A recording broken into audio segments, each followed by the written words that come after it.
আসসালামু আলাইকুম রহমতুল্লাহ।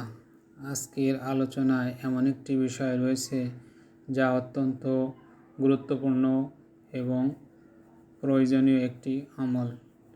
আল্লাহ এবং আল্লাহ রাসূল থেকে আমলটি অত্যন্ত প্রমাণিত সত্য, আর তা হলো আয়াতুল কুরসি।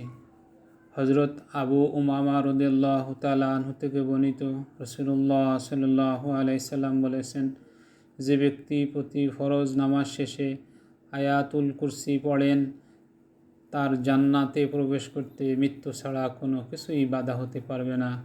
অর্থাৎ প্রত্যেক ফরজ সালাতের পরে যে ব্যক্তি আয়াতুল কুরসি পাঠ করে, মৃত্যুই একমাত্র তার বাধা জান্নাতে যেতে।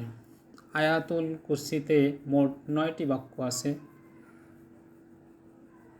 আয়াতটি রাসূলুল্লাহ সাল্লাল্লাহু আলাইহি সাল্লাম বলেছেন যে এটি কোরআনের সর্বশ্রেষ্ঠ আয়াত।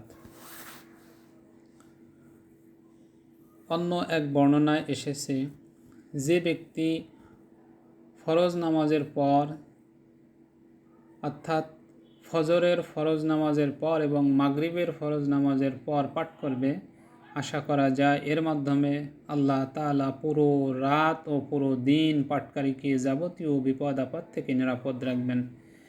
ভিডিওটি না টেনে সম্পূর্ণ ভিডিওটি দেখতে থাকুন। ভিডিওটি ভালো লাগলে সাবস্ক্রাইব করতে পারেন। লাইক, কমেন্টস এবং শেয়ারের মাধ্যমে ভিডিওটি ছড়িয়ে দিন। এতে আপনি সাদাকায়ে জারিয়ার সওয়াব পেতে থাকবেন। আয়াতুল কুরসি হলো বিসমিল্লাহির রহমানির রহিম। আল্লাহু লা ইলাহা ইল্লা হুয়াল হাইয়ুল কাইয়্যুম লা তাখুযুহু সিনাতুন ওয়া লা নাওম লাহু মা ফিস সামাওয়াতি ওয়া মা ফিল আরদ মান যাল্লাযী ইয়াশফা'উ ইনদাহু ইল্লা বিইজনিহি ইয়া'লামু মা বাইনা আইদিহিম ওয়া মা খালফাহুম ولا يحيطون بشيء من علمه إلا بما شاء وسع كرسيه السماوات والأرض ولا يؤوده حفظهما وهو العلي العظيم। আয়াতুল কুরসির অর্থ: আল্লাহ তিনি ব্যতীত কোনো উপাস্য নেই। তিনি স্বাধীন ও নিত্য নতুন ধারক ও বাহক। সব কিছুর ধারক, সব কিছুর বাহক তিনি। তন্দ্রা ও নিদ্রা তাকে স্পর্শ করে না। নবমণ্ডল ও ভূমণ্ডলে যা কিছু রয়েছে সবই তার। কে আছে এমন যে তার অনুমতি ছাড়া তার কাছে সুপারিশ করতে পারে? সম্মুখের অথবা পশ্চাতের সবই তিনি অবগত আছেন।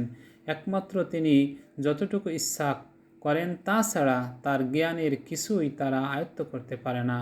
তার আসন আসমান ও জমিন ব্যাপী হয়ে আছে এবং উভয়ের সংরক্ষণে তাকে বিব্রত হতে হয় না। তিনি সর্বোচ্চ ও মহিয়ান। হযরত আবু হুরায়রা রাদিয়াল্লাহু তাআলা আনহু থেকে একটি রওয়ায়াত আছে। হযরত আবু হুরায়রা রাদিয়াল্লাহু তাআলা আনহু একদিন দেখতে পেলেন এক ব্যক্তি সাদকার মাল চুরি করছে। তখন তিনি তার হাত ধরে বললেন, আমি তোমাকে আল্লাহর রাসূল সাল্লাল্লাহু আলাইহি সাল্লামের কাছে নিয়ে যাব। তখন আগন্তুক বললেন যে সে খুব অভাবী। আবু হুরায়রা রাদিয়াল্লাহু তাআলা আনহু তাকে ছেড়ে দিলেন। পরদিন সকালে রাসূলুল্লাহ সাল্লাল্লাহু আলাইহি সাল্লামের কাছে আসার পর তিনি আবু হুরায়রা রাদিয়াল্লাহু তাআলা আনহুকে জিজ্ঞাসা করলেন, গতকাল তোমার অপরাধী কি করছে? আবু হুরায়রা রাদিয়াল্লাহু তাআলা আনহু তখন তাকে ক্ষমা করার কথা বললেন। রাসূলুল্লাহ সাল্লাল্লাহু আলাইহি ওয়াসাল্লাম বললেন, সে তোমাকে মিথ্যা বলছে, সে আবার আসবে। পরদিন আবু হুরায়রা রাদিয়াল্লাহু তাআলা আনহু চোরকে আবারও পাকড়াও করলেন আর বললেন, এবার অবশ্যই আমি তোমাকে আল্লাহর রাসূলের কাছে নিয়ে যাব। এবারও চোর সেই একই কথা বললেন। সে খুব অভাবী এবং তার অনেক প্রয়োজন রয়েছে। তিনি শপথ করেন যে আর আসবেন না। পরদিন আবারও রাসূলুল্লাহ সাল্লাল্লাহু আলাইহি সাল্লাম তাকে জিজ্ঞাসা করলেন যে তিনি একই জবাব দেন। তখন তিনি বলেন, আসলেই সে তোমাকে মিথ্যা বলছে, সে আবারও আসবে। পরদিন আবারও আবু হুরায়রা রাদিয়াল্লাহু তাআলা আনহু চোরের জন্য অপেক্ষা করতে লাগলেন। যখন সে আবারও চুরি করতে এলো, তখন তিনি তাকে জোরে সোরে পাকড়াও করলেন আর বললেন, এবার অবশ্যই আমি তোমাকে আল্লাহর রাসূলের কাছে নিয়ে যাব।